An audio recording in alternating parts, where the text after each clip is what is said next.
బులెటిన్లో breaking news. TDP నేత మాజీ ఎంపీపీ వీరయ్య చౌదరి కేసులో కీలక పరిణామం. నాగులపాడు మాజీ ఎంపీపీ హత్య కేసు పోలీసుల విచారణ వేగవంతమైంది. ఉప్పుగుండూరుకు చెందిన రేషన్ మాఫియాకు చెందిన వ్యక్తులు హత్యకు పాల్పడినట్లుగా అనుమానాలు వ్యక్తమవుతున్నాయి. వీరయ్య చౌదరి హత్య అనంతరం నలుగురు నిందితులు అక్కడి నుంచి పరారయ్యారు. నిందితులు పారిపోతున్న సీసీటీవీ ఫుటేజ్ బిగ్ టీవీ సంపాదించింది. ఒంగోలులోని మంగమూరు రోడ్లో ఈ ఫుటేజ్ రికార్డైంది. ఈ నెల 22న రాత్రి 7:30 గంటలకు వీరయ్య చౌదరి హత్య జరిగింది. రాత్రి 7:36 ఎక్స్జే టైల్ వద్ద ఉన్న స్కూటీ బైక్ పై నిందితులు పరారయ్యారు. వీరయ్యను హత్య చేసిన బైక్లపై నిందితులు పరారయ్యారు. ఈ కేసులో ఇప్పటికే 3 నిందితులను అదుపులోకి తీసుకున్నారు. పొన్నూరు మండలం నిడుబ్రోలికి చెందిన షేక్ అమీర్, పరిటాల గోపి, అశోక్ కుమార్ ప్రస్తుతం పోలీసుల అదుపులో ఉన్నారు. ఇక హత్య కేసులో స్థానిక వైసీపీ నేత నల్లూరి రాజాపై అనుమానాలు వ్యక్తమవుతున్నాయి. కేసును పోలీసులు లోతుగా దర్యాప్తు చేస్తున్నారు.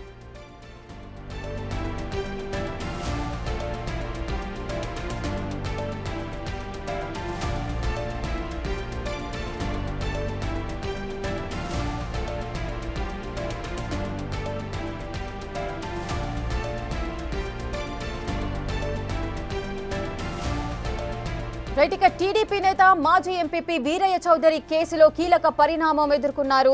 నాగులపాడు మాజీ ఎంపీపీ హత్య కేసు విచారణలో పోలీసుల విచారణ అయితే వేగవంతమైంది. ఉప్పుగుండూరుకు చెందిన రేషన్ మాఫియానే ఈ హత్య చేసినట్లుగా అయితే అనుమానాలు వ్యక్తమవుతున్నాయి. అటు వీరయ్య చౌదరి హత్య తర్వాత 4 నిందితులైతే అక్కడి నుంచి పరారయ్యారు. నిందితులు పారిపోతున్న సీసీటీవీ ఫుటేజ్ అయితే లభించింది. బిగ్ టీవీ సంపాదించింది. ఒంగోలులోని మంగమూరు రోడ్లో అయితే ఈ ఫుటేజ్ రికార్డ్ అయింది. ఈ నెల 22న రాత్రి 7:30 గంటల సమయంలో వీరయ్య చౌదరి హత్య జరిగింది. అయితే రాత్రి 7:36 ఎగ్జే టైల్ వద్ద ఉన్న స్కూటీ బైక్ పై అయితే నిందితులు పరారైనట్లుగా ఆ రికార్డ్ అయింది. సీసీటీవీ ఫుటేజ్ లో వీరయ్యను హత్య చేసిన ఆ 4 నిందితులైతే బైక్లపై పరారైన దృశ్యాలు కనిపించాయి. ఈ కేసులో ఇప్పటికే అయితే 3 నిందితులను పోలీసులు అదుపులోకి తీసుకున్నారు. ఇక పొన్నూరు మండలం నిడుబ్లోరికి చెందిన షేక్ అమీర్, పరిటాల గోపి, అశోక్ కుమార్ ప్రస్తుతం పోలీసుల అదుపులో ఉన్నారు. ఇక హత్య కేసులో స్థానిక వైసీపీ నేత నల్లూరి రాజాపై కూడా అనుమానాలైతే వ్యక్తమవుతున్నాయి. కేసును పోలీసులైతే లోతుగా దర్యాప్తు చేస్తున్నారు.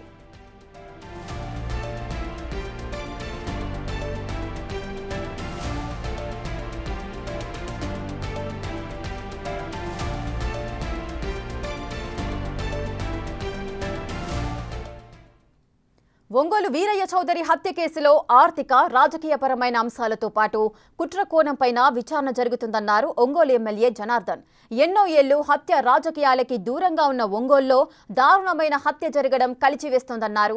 మరిన్ని వివరాలు మా ప్రతినిధి సాయి అందిస్తారు.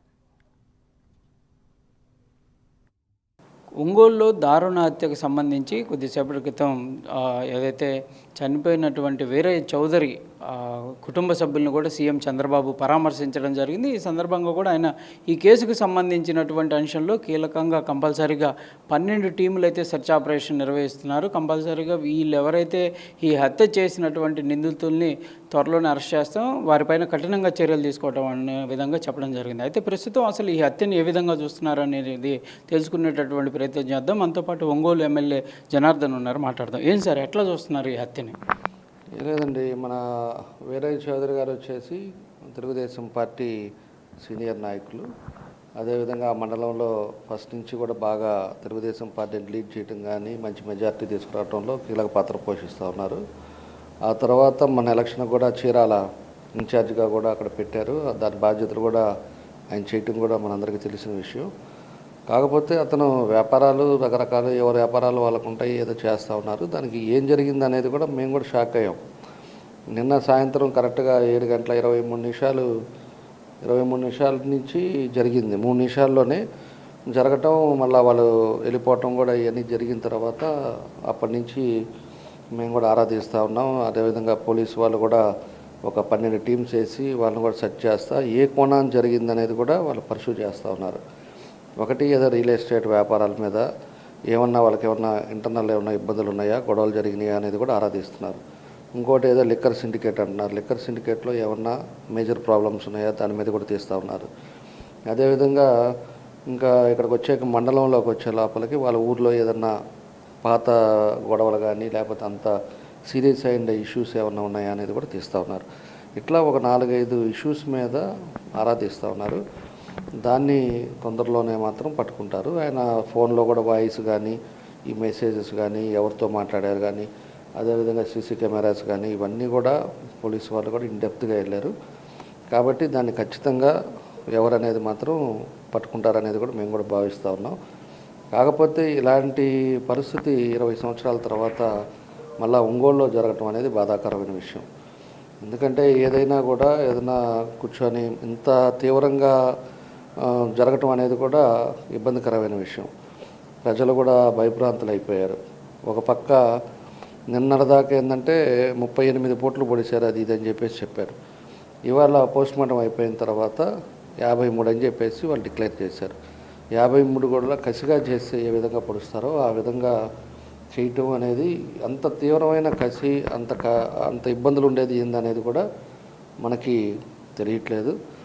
కాబట్టే ఇందాక ముఖ్యమంత్రి గారు కూడా వచ్చినప్పుడు కూడా వాళ్ళ ఫ్యామిలీతో, వాళ్ళ వైఫ్ తోటి కానీ, వాళ్ళ అబ్బాయితో కానీ, వాళ్ళకి బాగా దగ్గరగా ఉండే సన్నిహితులతో కానీ మాట్లాడినప్పుడు మీకేమన్నా ఎవరి మీద అనుమానం ఉందా, లేకపోతే ఏమన్నా ఇంట్లో ఈ ఫోనుల్లో కానీ అరవటం కానీ, లేకపోతే ఏమైనా థ్రెట్ కాల్స్ కానీ ఇట్లాంటివి ఏమైనా ఉన్నాయని చెప్పేసి కూడా సీఎం గారు కూడా అడుగుతూ ఉంటే వాళ్ళ వైఫ్ కానీ వాళ్ళకు కూడా ఎవరికి తెలియట్లా.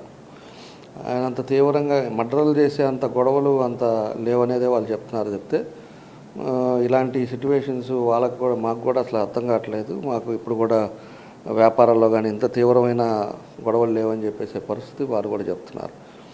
కాబట్టి ఏ కోణాన్ని బరిగిందా అనేది మేము కూడా చూస్తూ ఉన్నాం. కానీ ఇది మంచి సంస్కృతి కాదని చెప్పేసి మేము కూడా భావిస్తూ ఉన్నాం. ప్రధానంగా కూడా వీరయ్య చౌదరి హత్యకు సంబంధించినటువంటి విషయంలో ప్రభుత్వం అయితే సీరియస్గానే ముందుకు వెళ్తుందనే విధంగా కూడా ఎమ్మెల్యే జనార్దన్ చెప్తున్నారు. కంపల్సరీగా నిందితులు ఎవరైనా అవనియండి, కంపల్సరీగా వాళ్ళని అయితే ఇన్వెస్టిగేషన్ చేస్తున్నాం, 2-3 రోజుల్లోనే వాళ్ళందరినీ కూడా అదుపులోకి తీసుకుంటాం అనే విధంగా చెప్తున్నారు. దాంతోపాటు ప్రజలు కూడా ఈ అంశంలో ఏమైనా క్లూస్ కానీ మీకు ఏదన్నా అనుమానం ఉన్నా కూడా వెంటనే టోల్ ఫ్రీ నెంబర్కైనా పర్లేదు, లేకపోతే పోలీస్ స్టేషన్లో చెప్పినా పర్లేదు, లేకపోతే ప్రజాప్రతినిధుల దృష్టికి తీసుకొచ్చినా మేము దానికి సంబంధించినటువంటి అంశంలో ప్రజలు కూడా పూర్తి స్థాయిలో సహకరించాలనే విధంగా కూడా కోరుతున్నటువంటి పరిస్థితి ఉంది. కెమెరామెన్ సాయితో సాయి శంకర్, ఒంగోలు నుంచి.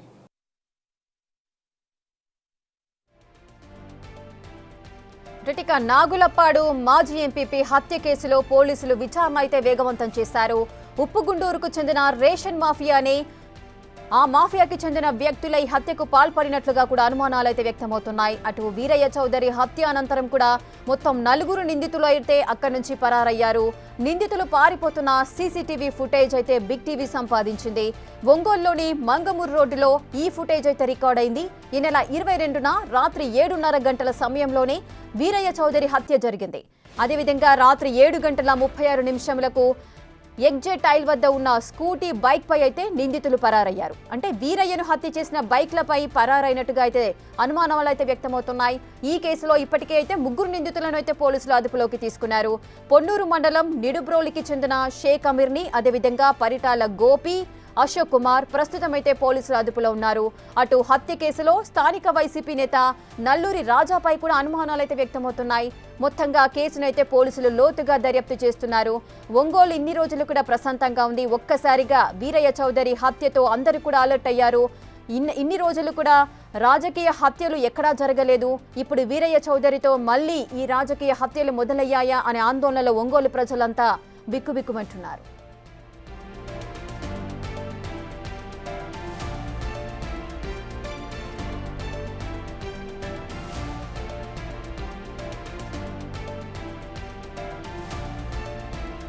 ఇక బ్రేకింగ్ న్యూస్ చూస్తున్నాం. టీడీపీ నేత మాజీ ఎంపీపీ వీరయ్య చౌదరి కేసులో అయితే ఒక కీలక పరిణామం వచ్చింది.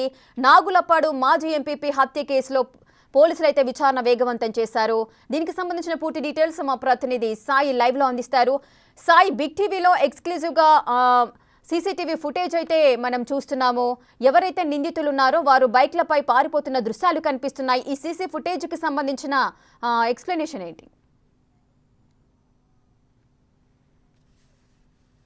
వీరయ్య చౌదరికి సంబంధించిన హత్య కేసులో కొన్ని వీడియో సీసీటీవీ ఫుటేజ్లను పోలీసులు రిలీజ్ చేస్తున్నటువంటి పరిస్థితి ఉంది. ఇందులో ఏదైతే హత్య జరిగినటువంటి సమయంలో 7:35 రాత్రి సమయంలో ఒక నలుగురు వ్యక్తులు ఒక స్కూటీ అదేవిధంగా ఒక బైక్ పైన పరారవుతున్నటువంటి దృశ్యాలు అయితే ఇందులో రికార్డ్ అవడం జరిగింది. దీనికి సంబంధించినటువంటి దానిపైన పూర్తి స్థాయిలో పోలీసులు అయితే దర్యాప్తు చేస్తున్నారు. ఈ నలుగురు ఎక్కడి నుంచి వచ్చారు, వీరికి అసలు ఎవరితో సంబంధాలు ఉన్నాయన్న కోణంలో అయితే ప్రస్తుతం దర్యాప్తు జరుగుతుంది. అయితే ఈ కేసుకు సంబంధించినటువంటి అంశంలో ఇప్పటికే 5 అనుమానితులను కూడా పోలీసులు అదుపులోకి తీసుకొని విచారణ చేపడుతున్నటువంటి పరిస్థితుల్లో ఇందులో 3 పొన్నూరులో నిన్న మధ్యాహ్నం సమయంలోనే సిసిఎస్ పోలీసులు అయితే అదుపులోకి తీసుకున్నట్టు తెలుస్తుంది. అదేవిధంగా మరో 2 నిన్న అర్ధరాత్రి సమయంలో కూడా అదుపులోకి తీసుకున్నారు. వీళ్ళంతా కూడా పొన్నూరులో రేషన్ కి సంబంధించినటువంటి ఏదైతే మాఫియా ఉందో దానికి సంబంధించినటువంటి వ్యక్తులుగా కూడా గుర్తిస్తున్నటువంటి పరిస్థితి ఉంది. అయితే అసలు రేషన్ కి సంబంధించినటువంటి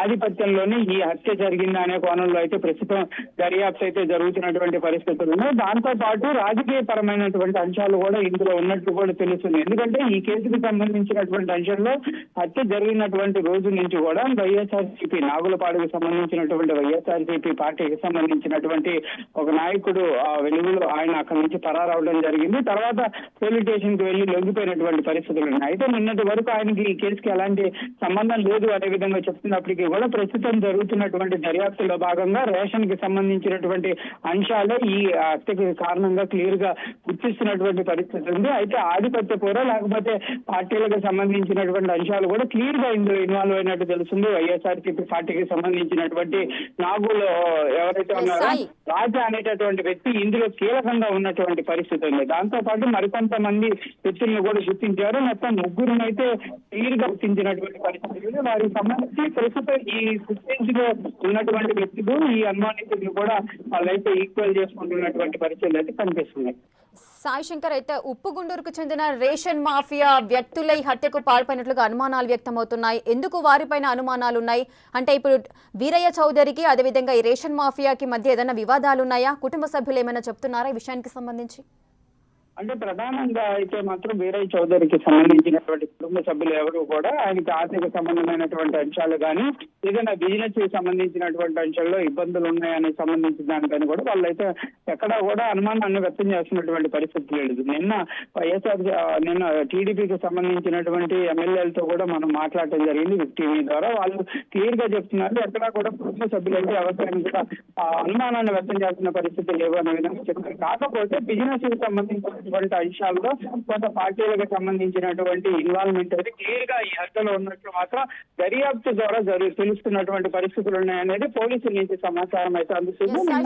జనార్దన్ కూడా మాట్లాడుతూ కూడా ఒక వ్యక్తి వైఎస్ఆర్సీపీకి సంబంధించినటువంటి నేత అదుపులోకి తీసుకున్నటువంటి పరిస్థితులు ఉన్నాయనే విధంగా కొంత నిర్ధారించారు. కానీ ఆయన కూడా క్లియర్ గా చెప్పారు రేషన్ కి సంబంధించినటువంటి అంశంలోనే ఈ హత్య జరిగినట్లు కూడా కొంత మేము కూడా అనుకుంటున్నాం అనే విధంగా చెప్పారు. అదే అంశం అయితే ప్రస్తుతం దర్యాప్తులో కూడా వెలుగులోకి వస్తున్నటువంటి పరిస్థితులు అయితే కనిపిస్తున్నాయి. రేఖ సాయి శంకర్, అయితే వీరయ్య చౌదరి హత్య జరిగింది 7:30 ఈ నెల 22న. అదేవిధంగా 7:36 మనకు సీసీటీవీ ఫుటేజ్ లో రికార్డ్ అయింది. ఎగ్జిట్ ఐల్ వద్ద ఉన్న స్కూటీ బైక్ పైన నిందితులు పరారవడం. అంటే ఈ వీడియోకి సంబంధించి పోలీసులు క్లారిటీ ఇచ్చారా? వారే నిందితులు అని కన్ఫర్మేషన్ ఉందా? క్లియర్ గా పోలీసులు అయితే అనుమానాన్ని అయితే వ్యక్తం చేస్తున్నారు. ఈ వ్యక్తులు ఎవరైతే పరారయ్యారో ఒక స్కూటీ అదేవిధంగా బైక్ మీద పరారైనటువంటి 4 వ్యక్తులు కంపల్సరీగా హత్య చేశారనేది ప్రాథమికంగా అయితే వాళ్ళు ఒక నిర్ధారణకు వస్తున్నటువంటి పరిస్థితి. ఎందుకంటే టైమింగ్ ని వాళ్ళు ఈక్వల్ చేసుకుంటున్నటువంటి పరిస్థితుల్లోనే వీళ్ళు పరారైపోవటం, వీళ్ళు వెళ్ళిపోయినటువంటి దిశకు సంబంధించినటువంటి అంశాలు కానీ ఇవన్నీ కూడా కొంత వెలుగులోకి తీసుకుంటున్నారు. అనేక ఫుటేజ్ని కూడా పరిశీలిస్తున్నారు. అంటే వీళ్ళు ఇక్కడ నుంచి పరారైన తర్వాత మళ్ళీ అక్కడ ఆగారా, అక్కడ ఎవరితో మాట్లాడటం జరిగిందా అనే దానికి సంబంధించి ప్రస్తుతం అయితే ఒంగోలులో ఉన్నటువంటి అందుబాటులో ఉన్నటువంటి ప్రతి సీసీటీవీ ఫుటేజ్ని అయితే పరిశీలిస్తున్నట్టు కూడా ఒంగోలు పోలీసులు అయితే చెప్తున్నారు. కంపల్సరిగా సీసీటీవీ ఫుటేజ్ అనేది కీలకంగా ఈ యొక్క కేసు దర్యాప్తులో అనేది ఉండేటటువంటి అవకాశాలు కనిపిస్తుంది. దాంతోపాటు కొంత ప్రాథమిక సమాచారం కూడా సేకరిస్తున్నారు, వివిధ వ్యక్తులతో మాట్లాడుతున్నారు.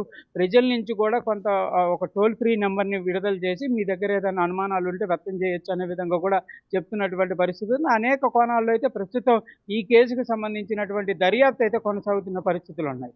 రైట్. సో సాయి శంకర్, నిందితులు పారిపోతున్న విజువల్స్ లో మనం చూస్తున్నాము, ఒక వ్యక్తి అక్కడ కూర్చొని ఉండడం కూడా మనం గమనించవచ్చు. అంటే సుమారుగా 7:36 ఈ సీసీటీవీ ఫుటేజ్ అయితే రికార్డ్ అయింది. అక్కడ ఒక వ్యక్తి ఉన్నారు, అంటే 7:30 ప్రాంతంలో అందరూ కూడా అక్కడ మెలకుగానే ఉంటారు. అక్కడ ఒక వ్యక్తి కూడా ఉన్నారు. అతన్ని ఏమైనా ప్రశ్నించే అవకాశాలు ఉన్నాయా? ప్రశ్నిస్తున్నారా? ఎందుకంటే షాప్స్ కూడా అక్కడ ఓపెన్ చేసిన పరిస్థితి ఉంది. అంటే ప్రధానంగా కూడా పోలీసులు హత్య జరిగిన తర్వాత ఎవరైతే చేసినటువంటి వ్యక్తులు ఉన్నారో వారిని చూసినటువంటి పరిస్థితి కానీ వాళ్ళకి సంబంధించినటువంటి ఎవరైతే అక్కడ ఉన్నటువంటి కొంతమంది అనుమానంగా ఎవరినైతే గుర్తించారనే విధంగా చెప్పారో వారికి సంబంధించినటువంటి క్లూస్ను కూడా సేకరిస్తున్నారు. అంటే కొంతమంది వ్యక్తులు పరారవటం చూసామనే విధంగా కూడా పోలీసులకి చెప్పినట్టు ఉంది. కాకపోతే వచ్చేటప్పుడు మాత్రం మొత్తంగా వాళ్ళు మాస్క్ వేసుకొని పైకి వెళ్ళినటువంటి పరిస్థితి ఉందనే విధంగా అక్కడ 2 ఫ్లోర్ల బిల్డింగ్ ఉంది. ఈ వీరయ్య చౌదరికి సంబంధించి మనం బిగ్ టీవీ కూడా అక్కడికి వెళ్ళి అక్కడ ఎలాంటి పరిస్థితి ఉందనేది కూడా మనం అయితే చెప్పడం జరిగింది. క్లియర్గా 2 ఫ్లోర్ల బిల్డింగు, ఆ బిల్డింగ్కి మాత్రం ఎలాంటి సీసీటీవీ ఫుటేజ్ ఉన్నటువంటి పరిస్థితి లేదు. కానీ ఆ షాప్ ఏదైతే వీరయ్య చౌదరికి సంబంధించినటువంటి బిల్డింగ్ ఉందో దాని ముందు ఉన్నటువంటి బిల్డింగ్లో మాత్రం సీసీటీవీ ఉంది. ఆ సీసీటీవీలో కూడా ఏమైనా రికార్డ్ అయినటువంటి పరిస్థితులు ఉన్నాయనేది పరిశీలిస్తున్నారు. ఇందులో భాగంగానే కొన్ని సీసీటీవీ ఫుటేజ్లు పరిశీలించగా అందులో 4 వ్యక్తులు ఈ హత్య జరిగినటువంటి సమయానికి, అదేవిధంగా వాళ్ళు వచ్చేటటువంటి సమయానికి కొంత ఈక్వల్ టైమింగ్ ఉంది. వీళ్ళు పరారైతున్నటువంటి దృశ్యాలు చూస్తే కంపల్సరీగా వీళ్ళు హత్య చేసినటువంటి అంశంలోగానే ఉన్నటువంటి విధానంగా ఉందనేది మాత్రం ప్రాథమికంగా నిర్ధారణ చేస్తున్నారు. 7:35 తర్వాత వీళ్ళు అక్కడికి రావటం, ఆ బండ్లను తీసుకొని వేగంగా వెళ్ళిపోవటం అనేది జరిగింది. కాబట్టి కంపల్సరీగా వీళ్ళే నిందితులుగా అయ్యేటటువంటి అవకాశాలు కనిపిస్తున్నాయి. అయితే వీళ్ళు అసలు లోకల్గా ఉన్న వాళ్ళు కానీ క్లియర్గా ఆ బండ్లో యూజ్ చేసుకున్నటువంటి విధానం కానీ వాటిని పరిశీలిస్తే కంపల్సరీగా అక్కడ ఉన్నటువంటి స్థానికంగా ఉన్నటువంటి పరిస్థితులకు అనుకూలంగా ఉన్న వాళ్ళే అనే విధంగా కూడా తెలుస్తుంది. రెక్కీ కూడా నిర్వహించినట్టు తెలుస్తుంది. అంటే ఈ హత్యకు సంబంధించి ఆయన ఎమ్మెల్యేతో మాట్లాడి అక్కడ కార్యాలయానికి వచ్చే వరకు కూడా ఆయన వెంట వెళ్ళినటువంటి పరిస్థితులు ఉన్నాయి. కాబట్టి ఆ సీసీటీవీ ఫుటేజ్లు, అంటే అసలు వీరయ్య చౌదరి ఆ రోజు ఎక్కడెక్కడికి వెళ్ళారు, ఏమేం చేశారు, ఆయనకి దగ్గరలో ఎక్కడన్నా అనుమానితులుగా ఉన్నటువంటి వ్యక్తులు ఉన్నారా అనే కోణంలో అయితే ప్రస్తుతం అయితే సీసీటీవీలను కూడా పరిశీలిస్తున్నారు. మొత్తంగా సీసీటీవీల ఆధారంగానే ఈ కేసు అయితే దర్యాప్తు వేగవంతంగా ముందుకు వెళ్ళేటటువంటి పరిస్థితులు అయితే కనిపిస్తున్నాయి. కాకపోతే షాప్కి ఆపోజిట్ కానీ ఈయన ఉన్నటువంటి బిల్డింగ్కి కానీ కనుక సీసీటీవీ ఫుటేజ్ కనుక ఉండుంటే కనుక, సీసీటీవీ ఉంటే కనుక ఈ కేసు ఇంత తీవ్రంగా ఉండేది కాదు, వెంటనే సాల్వ్ అయ్యేది అనే విధంగా కూడా పోలీసులు అయితే చెప్తున్నారు. కాకపోతే అక్కడ నియర్ బై ఉన్నటువంటి సిగ్నల్స్ దగ్గర ఉన్నటువంటి అంశాలను కూడా పరిశీలనలోకి తీసుకుంటున్నటువంటి పరిస్థితులు ఉన్నాయి. దాంతోపాటు సంతనూతలపాడు ఎమ్మెల్యేతో మాట్లాడి అక్కడి నుంచి వెళ్ళినటువంటి సమయంలో ఆయన వెనకాల ఏదైనా వాహనాలు ఫాలో అవ్వడం జరిగిందా, ఎవరన్నా బైకులపై ఆయన వెంట వెళ్ళారా, అనుమానంగా ఉన్నటువంటి వ్యక్తులను ఎవరైనా గుర్తించారా, ఇలా అనేక కోణాల్లో అయితే ప్రస్తుతం దర్యాప్తు జరుగుతుంది. ఇదే అంశాన్ని ఆయనతో పాటు ఉండేటటువంటి డ్రైవర్ని, అదేవిధంగా ఆయనతో పాటు ప్రతిరోజు ఉండేటటువంటి వ్యక్తుల్ని, ప్రతి ఒక్కళ్ళను కూడా వాళ్ళైతే ప్రస్తుతం దర్యాప్తులో భాగంగా విచారణిస్తున్నటువంటి పరిస్థితులు కనిపిస్తున్నాయి. Right, thank you Sai Shankar, thanks for the details.